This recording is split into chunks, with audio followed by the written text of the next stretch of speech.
റമദാൻ മാസം മനുഷ്യരെ പരസ്പരം സ്നേഹിക്കാനും സഹജീവിതവും കരുണയും വളർത്താനും പഠിപ്പിക്കുന്ന മഹത്തായ ആത്മീയ പരിശീലന കാലമാണെന്ന് കാഞ്ഞിരപ്പള്ളി ഗ്രാമപഞ്ചായത്ത് പ്രസിഡന്റ് സുനി പത്യാല അഭിപ്രായപ്പെട്ടു. കാഞ്ഞിരപ്പള്ളി സലഫി മസ്ജിദിന്റെ ആഭിമുഖ്യത്തിൽ സംഘടിപ്പിച്ച ഇഫ്താർ സൗഹൃദ സംഗമം ഉദ്ഘാടനം ചെയ്ത് സംസാരിക്കുകയായിരുന്നു അദ്ദേഹം. മസ്ജിദ് സെക്രട്ടറിയും അൽ ഹിസാൻ ട്രസ്റ്റ് ചെയർമാനുമായ നാസർ മുണ്ടക്കയം അധ്യക്ഷത വഹിച്ചു. കാഞ്ഞിരപ്പള്ളി ഗ്രാമപഞ്ചായത്ത് vice president advocate Sunil Thenamakkal Eid പുടവ പദ്ധതി ഉദ്ഘാടനം ചെയ്തു.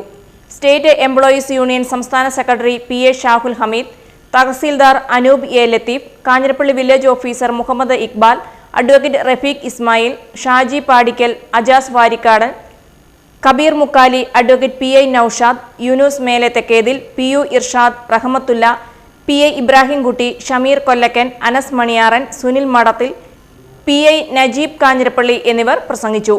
വിവിധ സംഘടനകളെ പ്രതിനിധീകരിച്ച് നിരവധി പേർ പരിപാടിയിൽ പങ്കെടുത്തു. സമൂഹത്തിൽ ഐക്യവും സൗഹൃദവും ശക്തിപ്പെടുത്തുന്ന വേദിയായി ഇഫ്താർ സംഗമം മാറി. പ്രാർത്ഥനയോടെയും ഇഫ്താർ വിരുന്നോടെയും പരിപാടി സമാപിച്ചു.